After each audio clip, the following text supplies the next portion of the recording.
دعا کے بعد چہرے پر ہاتھ پھیرنا کیا ثابت ہے؟ ہم دعا کے بعد چہرے پر ہاتھ پھیرتے ہیں۔ زید خان نے انڈیا سے پوچھا ہے۔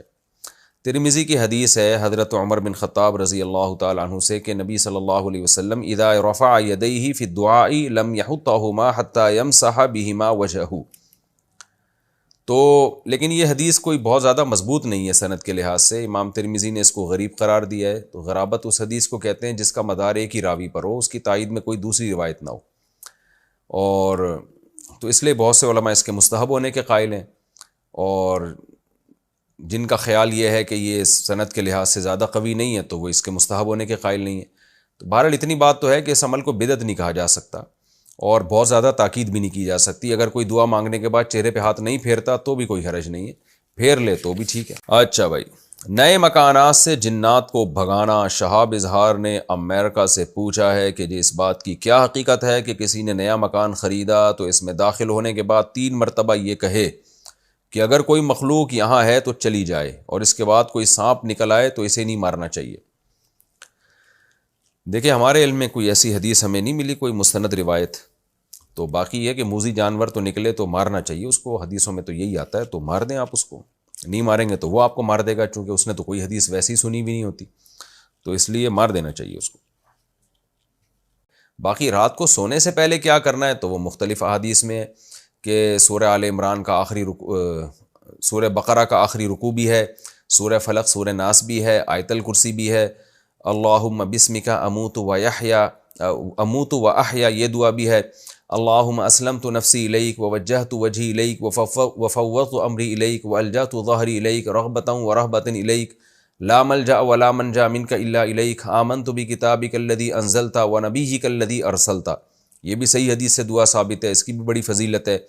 اور اللہم بک وضعت جنبی وبک ارفع ان امسکت نفسی فاغفرها وارحمها وان ارسلتها فاحفظها بما تحفظ به عبادک الصالحین۔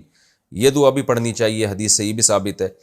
تو مختلف مواقع پر نبی نے مختلف دعائیں پڑھی، آپ ساری پڑھ لیں تو بہت ہی اچھی بات ہے۔ یہ کیا حدیث سے یہ ثابت ہے کہ جو شخص سونے سے پہلے یہ دعا پڑھے لا الہ الا اللہ وحدہ لا شریک لہ ولہ الحمد وہو علی کل شیء قدیر لا حول ولا قوۃ الا باللہ سبحان اللہ والحمد للہ ولا الہ الا اللہ واللہ اکبر، تو اس کے سارے گناہ بخش دیے جائیں گے؟ کیا یہ بات حدیث سے ثابت ہے؟ سرفراز مہر نے پوچھا ہے۔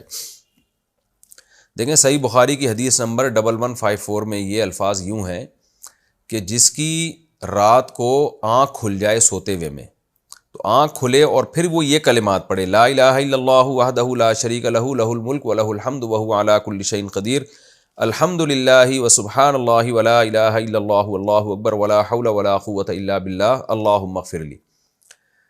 تو یہ الفاظ اگر کوئی پڑھ لے تو پھر اللہ اس کے سارے گناہوں کو معاف کر دیتے ہیں۔ یہ ہے جب رات کو سوتے ہوئے میں آنکھ کھل جائے۔ کسی کی والدہ نے اگر یہ کام کیا ہے تو بہت بڑا جرم کیا، بہت بڑا گناہ کیا۔ اب چونکہ ایمان پر بہرحال موت ہوئی، اگر مسلمان خاتون تھیں تو اولاد کو چاہیے اب ان کے لیے خوب اللہ کے سامنے روئیں، گڑ گڑا کے توبہ استغفار کریں۔ تو یہی آپشن ہے، کوئی وظیفہ وغیرہ نہیں ہے، اور صدقات و خیرات بھی کریں۔ تو یعنی والدہ کے لیے جتنا اللہ توفیق دے صدقات خیرات بھی کریں۔ حدیث میں آتا ہے صدقے سے اللہ کا غضب ٹھنڈا ہوتا ہے، تو جو اللہ کا غضب ہوا ہوگا اللہ سے امید کی جا سکتی ہے۔ میں بھی دل سے دعا کرتا ہوں کسی کی والدہ نے یہ کام کیا تو اللہ اس کی مغفرت کرے۔ تو اب یہی آپشن ہے کہ مغفرت کی دعا کی جائے اور صدقات و خیرات کیے جائیں تاکہ اللہ کا غضب ٹھنڈا ہو۔ سنت مؤکدہ علی الکفایہ ہے کہ پورے محلے میں ایک جماعت بھی ہو تو سب سے سنت مؤکدہ ساقط ہو جاتی ہے۔ البتہ تراویح پڑھنا سنت مؤکدہ ہے، یعنی اگر آپ جماعت سے نہیں بھی پڑھتے تو انفرادی طور پہ پڑھیں۔ باقی آپ نے کہا مسجد قریب میں ہے، تو مسجد اگر قریب میں ہے تو بہتر تو یہی ہے کہ مسجد میں تراویح پڑھیں کیونکہ اس کا ثواب زیادہ ہے، لیکن اگر کوئی مسجد میں نہیں پڑھتا گھر میں بھی جماعت کر لیتا ہے تو بھی جائز ہے۔ باقی یہ کہ مسجد میں پڑھنا زیادہ بہتر کیوں ہے، وجہ اس کی ہے کہ حضرت عمر رضی اللہ تعالیٰ عنہ نے مسجد میں تمام جو مختلف جماعتیں تھیں ان کو ایک امام پہ جمع کیا، اور صحابہ نے اس عمل کو بہت پسند کیا، اور حضرت علی رضی اللہ تعالیٰ عنہ فرمایا کرتے تھے کہ اللہ عمر پہ رحم کرے، انہوں نے ہماری مسجدوں کو ایک رونق بخشی ہے۔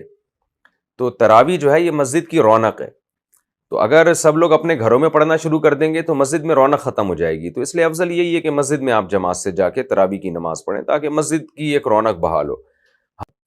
میرے محلے میں ایک بزرگ آدمی ہے، وہ وطر کی نماز میں ہاتھ اٹھا کر دعائے قنوت پڑھتا ہے، کیا اس طرح سے نماز صحیح ہو جاتی ہے؟ اور اگر وہ کبھی امامت کرائے تو اس کے پیچھے نماز پڑھنا کیسا ہوگا؟ فیروز احمد آسام انڈیا سے۔ یہ اختلافی مسئلہ ہے کہ دعائے قنوت میں ہاتھ اٹھائے جائیں کہ نہیں اٹھائے جائیں۔ احناف کے نزدیک ہاتھ نہیں اٹھائے جائیں گے، دیگر ائمہ کے نزدیک اٹھائے جائیں گے۔